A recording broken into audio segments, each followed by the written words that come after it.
The morning after the smoke cleared from Pearl Harbor, the harbor still smelled of oil, ash, and salt. Sunlight glinted off twisted steel and floating debris, and the quiet that settled over Oahu felt unnatural, like the breath held before another blow. For Chester William Nimitz, newly appointed commander of the United States Pacific Fleet, the silence was heavy with expectation. Everywhere he turned, people wanted action, sailors wanted revenge, politicians wanted bold moves, newspapers demanded pursuit, victory, and justice. The public wanted Japan chased across the ocean and punished without delay, yet Nimitz did not give the order. Instead, he stood on the bridge of a battered cruiser and studied the water, listening to the wind and the distant hammering of repair crews. He understood fury, he felt it himself, sharp and personal. Friends had died in the attack, ships he had once commanded now lay sunk or burning. But he also understood something else, something less visible but far more dangerous: impatience. To chase Japan blindly in early 1942 would not be courage. It would be recklessness. When he arrived in Hawaii on Christmas Day, he inherited a fleet that had been shattered, not destroyed but deeply wounded. Battleships lay on the bottom of the harbor, aircraft were wrecked, fuel supplies were uncertain, repair facilities had been damaged. Submarines, carriers, and cruisers remained, but they were scattered, low on ammunition, and lacking reliable intelligence. To pursue the enemy across thousands of miles of ocean with such fragile resources was to gamble the very survival of American naval power in the Pacific. The pressure came immediately. Washington sent cables filled with urgency. Allied commanders asked when the counterstrike would begin. Journalists hinted that hesitation meant weakness. But Nimitz, a calm Texan with steady eyes and a voice that rarely rose, refused to let emotion dictate strategy. He believed that wars were not won by satisfying anger, but by mastering time, distance, and logistics. In the days after Pearl Harbor, Japanese forces swept across the Pacific like a storm. They seized Hong Kong, Singapore, Guam, Wake Island, and the Philippines. Their victories created the illusion of invincibility. To many Americans, the solution seemed obvious: strike back at once, wherever the enemy could be found. But Nimitz saw the larger picture. Japan's early triumphs were the result of careful planning and concentration of force. The United States, by contrast, was still mobilizing. Its industrial power was awakening, but it had not yet fully risen. To chase Japan prematurely would mean sending a damaged fleet into waters dominated by enemy airfields, submarines, and surface forces. It would mean risking the remaining carriers, the only tools capable of projecting power across the Pacific. If those carriers were lost, the war could tilt decisively in Japan's favor. Nimitz's refusal to chase was not passivity. It was preparation. He reorganized the Pacific Fleet, shifting its focus from battleships, once the pride of naval warfare, to aircraft carriers and submarines. He promoted officers who understood aviation, intelligence, and rapid maneuver. He demanded constant training, relentless drills, and brutally honest assessments of readiness. Most of all, he prioritized intelligence.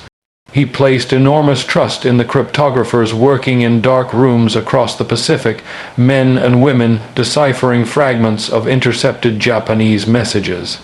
Their work, slow and painstaking, promised a priceless advantage: knowledge of where the enemy would strike next. Nimitz knew that information could save more lives than any impulsive charge. In the early months of 1942, American forces were on the defensive. The fall of the Philippines seemed inevitable. Singapore collapsed. Allied morale wavered. Each defeat sharpened the demand for immediate retaliation. But Nimitz held firm. He authorized limited raids hit and run attacks designed to test Japanese defenses and gather intelligence without risking the fleet. These small strikes boosted morale and reminded the enemy that America was not idle. One such operation, the Doolittle Raid in April 1942, sent Army bombers roaring off a carrier deck to strike Tokyo itself. The physical damage was minimal, but the psychological impact was enormous. It shook Japanese confidence and forced their leadership to reconsider the security of their home islands. Nimitz supported the mission not as an act of vengeance but as a strategic signal. It bought time, drew enemy attention, and shifted their plans. Behind the scenes, Nimitz worked tirelessly to rebuild strength. Shipyards in Pearl Harbor labored day and night. Factories on the mainland poured out planes, ammunition, and replacement parts. Convoys crossed the Pacific in steady streams, restoring what had been lost. Each week, the balance slowly began to shift. Meanwhile, American submarines, often overlooked and underappreciated, began strangling Japan's supply lines. They sank cargo ships and tankers, cutting off the resources needed to sustain Japan's far-flung empire. This silent campaign weakened the enemy long before the great carrier battles began. Nimitz knew that the decisive moment would come, but only when the conditions were right. He waited for that moment, resisting every urge to strike too soon. It arrived in the form of intelligence intercepts that hinted at a massive Japanese operation aimed at Midway Island, a tiny outpost northwest of Hawaii. If Midway fell, Pearl Harbor itself would be threatened. The stakes were enormous, but unlike the chaos of December 1941, this time Nimitz had forewarning. He committed everything he could spare: 3 aircraft carriers, a handful of cruisers and destroyers, and the pilots who had trained relentlessly under his orders. It was a calculated risk, not a reckless chase. The result was the Battle of Midway, one of the most decisive naval engagements in history. In a single day, American aviators sank 4 Japanese fleet carriers, the core of Japan's striking power. The loss shattered Japanese momentum and permanently shifted the balance of the war. It was a victory born not of haste, but of patience, preparation, and precise timing. Looking back, it became clear that Nimitz's refusal to chase Japan in early 1942 was not caution for its own sake. It was strategic wisdom. He understood that restraint could be a weapon, that waiting could shape destiny. Had he pursued the enemy immediately after Pearl Harbor, the depleted Pacific Fleet might have been drawn into a catastrophic engagement. The carriers could have been ambushed, supply lines could have collapsed, America's ability to wage war across the Pacific might have been crippled for years. Instead, Nimitz chose a path that demanded endurance. He bore criticism, doubt, and immense pressure, all while carrying the responsibility for millions of lives. His calm leadership steadied a nation reeling from shock. Among his officers, stories circulated of his quiet confidence. He walked the decks of ships, spoke with sailors, and listened to their fears and hopes. He never promised easy victories. He promised only that every decision would serve the ultimate goal, winning the war. The sailors sensed this honesty, and it strengthened their resolve. They trained harder, fought smarter, and trusted their commanders. Over time, that trust became one of the greatest strengths of the Pacific Fleet. The early months of 1942 remained dark. Defeats continued in places far from Hawaii. Letters from the front carried grim news. But beneath the surface, a transformation was underway. The United States was becoming a war machine of staggering scale. And Nimitz was guiding its naval arm with a steady hand.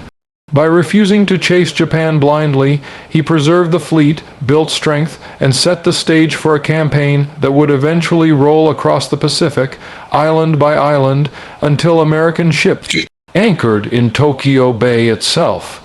Years later, veterans would recall those tense early days, when it seemed as though the enemy was unstoppable. They would remember the calm figure of their commander, standing amid the wreckage, refusing to yield to despair or fury.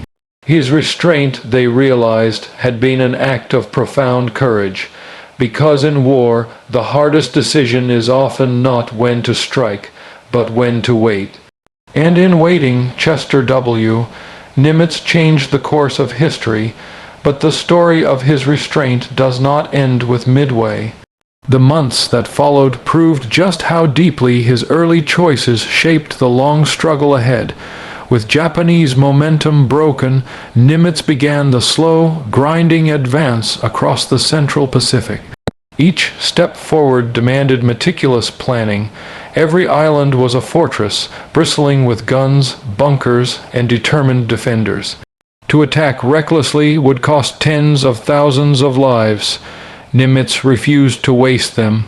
He embraced a strategy known as island hopping, bypassing heavily fortified positions and seizing strategically valuable targets instead. By isolating enemy strongholds and cutting their supply lines, he turned Japan's own defenses into prisons. Garrisons starved, airfields fell silent, and once formidable bases became irrelevant.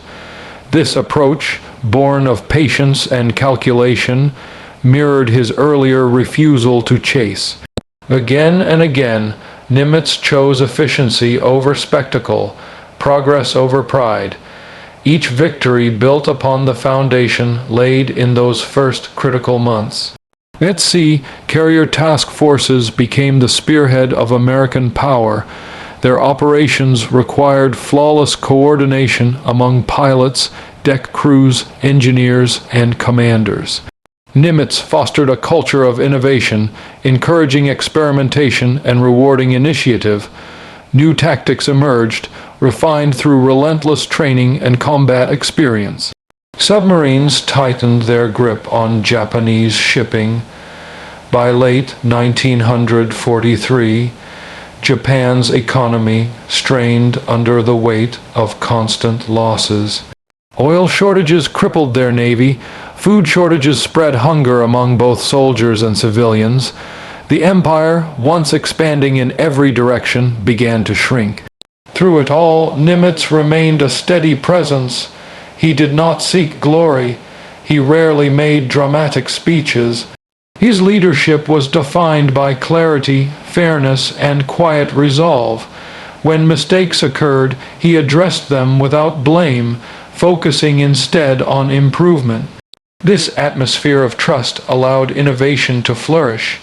Young officers proposed bold ideas, confident that their commander would judge them on merit, not tradition. The Pacific Fleet evolved rapidly, adapting to the unique challenges of oceanic warfare. As American forces advanced toward the Philippines, Nimitz coordinated closely with General Douglas MacArthur, whose vow to return had become legendary. Their relationship was not always smooth, but mutual respect and shared purpose kept their efforts aligned. Together, they orchestrated a campaign that shattered Japanese defenses across thousands of miles. Each success reinforced the wisdom of restraint in 1942. The fleet that Nimitz preserved and strengthened became the engine of victory. The carriers that might have been lost in a premature chase now dominated the skies. The sailors who might have perished in a desperate gamble now spearheaded triumphant advances. Even the Japanese leadership came to recognize the turning point. Their early confidence faded, replaced by grim determination. They understood that the war they had hoped to end quickly had become a battle of endurance, one they were ill-equipped to win. The final years of the conflict were marked by ferocious fighting. Islands like Saipan, Iwo Jima, and Okinawa witnessed unimaginable sacrifice. Yet, each step forward brought the Allies closer to Japan itself, tightening the noose. Through victory and tragedy alike, Nimitz's guiding philosophy remained unchanged.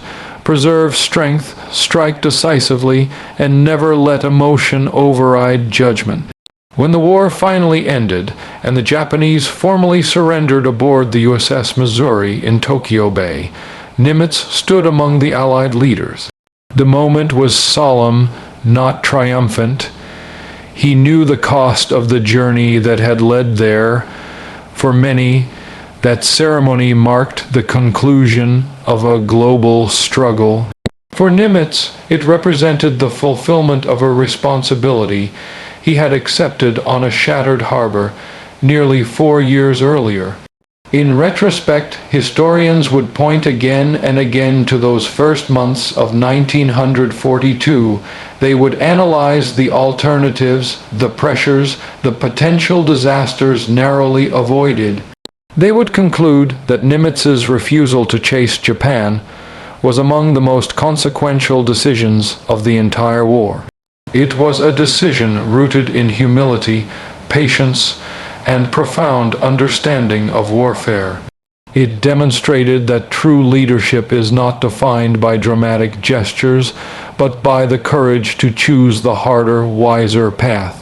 And so, the quiet Texan who once gazed upon a burning harbor became the architect of a victory that reshaped the world. His restraint, forged in the darkest hours, illuminated the long road to peace. Long after the guns fell silent, sailors who had served under him remembered his calm voice, his steady gaze, and the trust he placed in them. They remembered how, when the nation demanded immediate revenge, he chose preparation. When fear threatened resolve, he offered steadiness. When impatience cried for action, he counseled patience. In those choices lay the difference between defeat and triumph. The story of why Nimitz refused to chase Japan in early 1942 is not merely a tale of strategy. It is a testament to the power of restraint, the strength of discipline, and the enduring impact of thoughtful leadership. It reminds us that sometimes the most decisive move is to wait, to build, and to strike only when the moment is right. And in that waiting, history itself can be transformed.